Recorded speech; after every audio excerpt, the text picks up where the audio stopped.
हमारी आज की कहानी एक खूबसूरत से घर से शुरू होती है। इस बड़े से घर में बस दो ही लोग रहते थे। ये दोनों पति पत्नी थे। पति का नाम विलियम और उसकी पत्नी का नाम मैगी है। विलियम एक अमीर व्यापारी, जबकि मैगी एक घरेलू औरत थी। दोनों ही एक दूसरे से बहुत प्यार करते थे। विलियम जब भी अपने काम पर चला जाता तो मैगी को अकेलापन परेशान करने लगता। ऐसे ही एक रात ये दोनों एक होटल में खाना खाने आते हैं। खाना खाने के बाद दोनों जब अपने घर की तरफ जा रहे थे तो विलियम की नजर एक लड़की पर पड़ती है। विलियम देखता है कि लड़की के पीछे एक मवाली लगा हुआ है जो उसकी गुलाबी गुफा में अपना गर्म लकड़ा घुसाना चाहता था। ये देख विलियम अपनी मैगी को वहीं रोककर लड़की की गुलाबी गुफा बचाने लगा, लेकिन लकड़े की गर्माहट मवाली के सिर पर चढ़ी हुई थी। वो विलियम को गोली मारना चाहता था, मगर विलियम फुर्ती दिखाकर बच गया। अब मवाली गुस्से में आकर उसके गुर्दे छिलने लगा। विलियम को मार खाते देख मैगी चिल्ला चिल्लाकर मदद मांगती है, लेकिन कोई उसकी मदद करने नहीं आता। इसी बीच मवाली गन उठाकर विलियम को गोली मार देता है। वो चाहता तो मैगी को भी मार सकता था, लेकिन वो ऐसा करता नहीं, क्योंकि वो उसकी गुफा में भी अपना लकड़ा घुसाना चाहता था। वो जैसे ही मैगी की गुफा लूटने लगा तभी वहाँ पुलिस पहुँच जाती है। पुलिस को देखकर मवाली टोनी भाग गया। टोनी ने एक ही पल में बेचारी मैगी की दुनिया नर्क बना डाली थी। कुछ दिनों बाद विलियम को पूरी इज्जत के साथ दफन कर दिया गया। उसके अंतिम क्रियाकर्म में इस बात का पूरा ख्याल रखा गया कि कोई भी विमल खाकर पिचकारी न मारे। अगले दिन एक पुलिस वाला मैगी के घर आकर उसे बताता है कि पुलिस अभी भी टोनी को तलाश रही है, लेकिन पता नहीं वो घटिया आदमी कहाँ छुपा बैठा है। पुलिस वाले की बात सुनकर मैगी उदास हो गई। वो विलियम के कातिल को जेल में देखना चाहती थी, ताकि विलियम को इंसाफ और उसकी आत्मा को शांति मिल सके। कुछ दिनों बाद एक गाड़ी तेजी से आगे बढ़ रही थी। ये गाड़ी हमारी मैगी ही चला रही थी। मैगी की हालत भी अब पहले से काफी ठीक हो चुकी थी, इसीलिए वो कुछ दिन अपने माता पिता के घर गुजारने जा रही थी। इसी बीच रास्ते में एक गैस स्टेशन देखकर वो अपनी गाड़ी रोक लेती है। स्टेशन पर पहले से ही दो लोग खड़े थे। एक का नाम बिली था, जो यहाँ कुछ खरीदने आया हुआ था। दूसरे का नाम गैरी था और वो यहाँ पर काम करता था। कई साल पहले बिली मैगी के साथ ही पढ़ता था। बिली एक बदमाश लड़का था और मैगी उसे अच्छी तरह जानती थी, इसीलिए वो उससे सीधे मुंह बात नहीं करती। उसे पता था कि बिली उसकी गुलाबी गुफा का स्वाद लेना चाहता है, इसी कारण वो उससे ज्यादा बात न कर वहाँ से चली जाती है। मैगी के माता पिता का घर यहाँ पास में ही था और वो जल्दी ही उनके पास पहुँच जाती है। अपनी इकलौती बेटी को घर में देखकर उसके माता पिता बहुत खुश हो गए। अगले दिन मैगी खुद के लिए खाना बना रही थी और तभी दरवाजे पर जिमी नाम का लड़का आता है। जिमी इस घर का माली था। वो मैगी से एक गिलास पानी मांगता है, जिसके बाद मैगी उसके लिए पानी का इंतजाम करने लगी।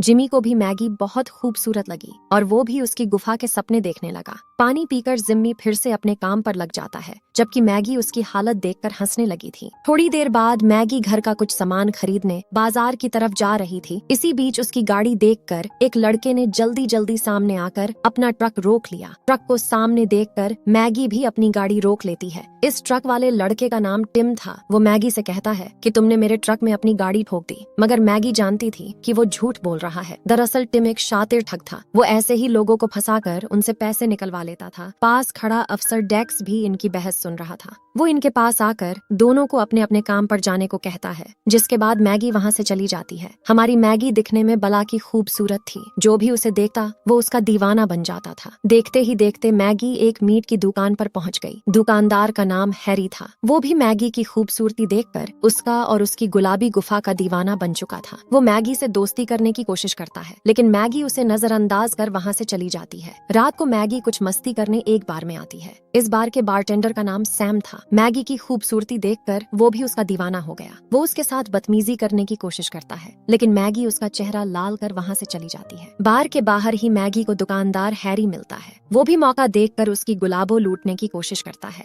मगर मैगी उस पर भी वार कर वहाँ से चली जाती है। अगले दिन मैगी अफसर डेक्स के पास आकर उसे सब बताती है कि कल रात मैं बार में गई और वहाँ दो बंदों ने मेरे साथ बदतमीजी की। डेक्स उसकी बात की तरफ ज्यादा ध्यान नहीं देता, जिसे देखकर मैगी हैरान होती है। डेक्स को लगा कि मैगी के साथ कुछ लोग मजाक कर रहे होंगे और मैगी बेवजह बात बढ़ा रही है। रात को जब बिल्ली बार में आता है तो उसे वहाँ जिमी मिलता है। किस्मत से जल्दी ही बार के अंदर वही 6 लोग इकट्ठे हो जाते हैं जो मैगी की गुलाबों के दीवाने थे। इन 6 लोगों में मैगी के साथ पढ़ने वाला बिल्ली, गैस स्टेशन पर काम करने वाला गैरी, ट्रक वाला ठग टिम, मैगी का माली जिमी, बारटेंडर सैम और दुकानदार हैरी थे। सभी लोग दारू पीकर बातें करने लगे कि मैगी की गुलाबो बहुत मजा देगी। इसी बीच जिमी सभी को बताता है कि मैगी के माता पिता दूसरे शहर गए हुए हैं और मैगी घर में अकेली होगी। उसकी बात सुनकर सभी की आंखों में चमक आ गई और सभी के लकड़े खड़े हो गए। देखते ही देखते सभी लोग बिना कुछ सोचे समझे मैगी के घर की तरफ बढ़ने लगे। सभी बदमाश इस समय पूरे नशे में थे और सभी के दिमाग में मैगी की गुलाबो ही घूम रही थी, जबकि मैगी घर के अंदर आराम कर रही थी। दरवाजे की आहट सुनकर वो जैसे ही दरवाजा खोलती है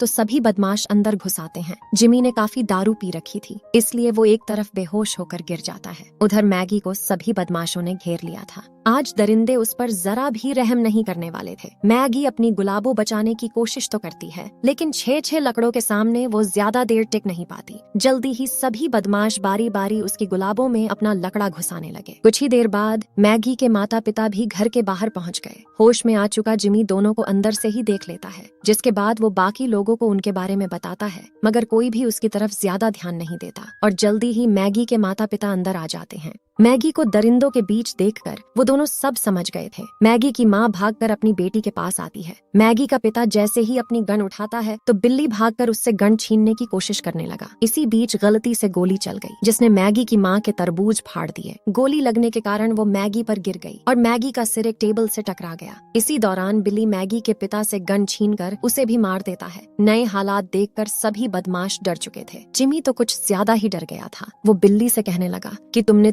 तीन लोगों को मार डाला और मैं ये बात पुलिस को बताऊंगा। इतना कहकर वो जैसे ही जाने लगा तो इस बार हैरी उसे मार देता है। जिमी की मौत के बाद बिल्ली कुछ सोचकर एक योजना बनाता है। उसने हैरी से गन लेकर मैगी के पिता के हाथ में रख दी ताकि पुलिस का शक मैगी के पिता पर ही जाए। सभी को लग रहा था कि मैगी टेबल से टकराकर मर चुकी है, लेकिन बदमाशों के जाने के बाद उसे होश आ गया था। थोड़ी देर बाद पुलिस मैगी के घर पहुंचती है। दरअसल मैगी के पड़ोसियों ने गोली चलने की आवाज सुन ली थी, जिसके बाद उन्होंने पुलिस को फोन कर दिया था। मैगी की जांच कर डॉक्टर पुलिस को बताता है कि सदमे में होने के कारण मैगी कुछ बोल नहीं पा रही। पुलिस ने अपनी जांच भी शुरू कर दी थी। उन्हें लगा कि मैगी का जिमी के साथ लफड़ा होगा और ये बात मैगी के पिता को पता चल गई होगी। पुलिस का पहला शक मैगी के पिता पर ही था कि उसी ने घर में कत्लेआम मचाया और खुद भी मारा गया। अगले दिन बदमाशों को भी पता चल गया कि मैगी जिंदा है और ये बात उनके लिए खतरनाक थी। उन्हें ये भी पता चल चुका था कि मैगी सदमे में है, जिस कारण वो बोल नहीं सकती। हैरी सभी को यकीन दिलाता है कि पुलिस मैगी की बात पर बिल्कुल भी भरोसा नहीं करेगी, क्योंकि सारे सबूत उसके पिता के खिलाफ हैं। दूसरी तरफ अफसर डेक्स मैगी से पूछताछ करने अस्पताल में पहुंच गया था। वो मैगी से बात करने की कोशिश करता है, लेकिन मैगी कुछ नहीं बोलती।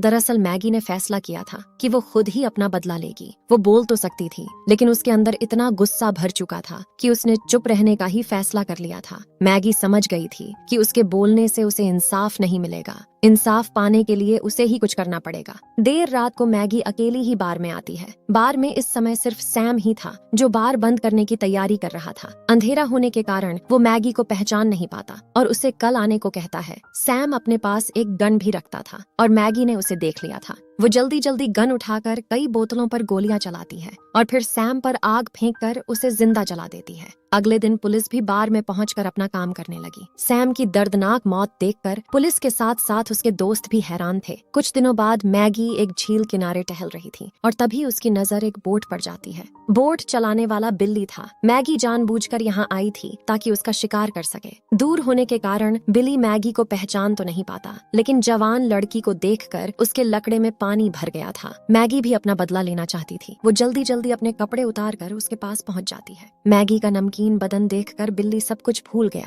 वो मैगी के पास आकर उसके रसीले तरबूज दबाने लगा। इसी बीच मैगी बोट में से एक चाकू उठाकर बिल्ली का लकड़ा काट देती है। इसके बाद उसने बिल्ली को बोट से बांधकर बोट का इंजन चालू कर दिया। बिल्ली ज्यादा दर्द बर्दाश्त नहीं कर पाता और मारा जाता है। बिल्ली का काम तमाम कर मैगी उसी गैस स्टेशन पर आती है। यहाँ उसका अगला शिकार गैरी काम करता था। गैरी इस समय एक गाड़ी के नीचे लेटकर उसके इंजन की मुरम्मत कर रहा था और ये देख मैगी जैक के साथ छेड़छाड़ कर देती है, जिसके बाद गैरी गाड़ी के नीचे दबकर मारा गया। रात को मैगी ने अपने अगले शिकार टिम को भी मार दिया था। अब सिर्फ और सिर्फ हैरी ही बचा था। मैगी अगले ही दिन उसकी दुकान पर आकर उसे भी रगड़ देती है। अब 2 महीने हो चुके थे, लेकिन मैगी का बदला अभी तक पूरा नहीं हुआ था। जिस टोनी ने उसके पति को मारा था वो आज भी जिंदा था, मगर कहानी के आखिर तक मैगी उसे भी खोज कर मार देती है और इसी के साथ इस कहानी का यही अंत हो जाता है। हमारी वीडियो देखने के लिए बहुत बहुत धन्यवाद। अगर आप ऐसी ही वीडियोस के दीवाने हैं तो प्लीज मेरे चैनल को सब्सक्राइब करें। मिलते हैं अगली वीडियो में, तब तक के लिए नमस्कार।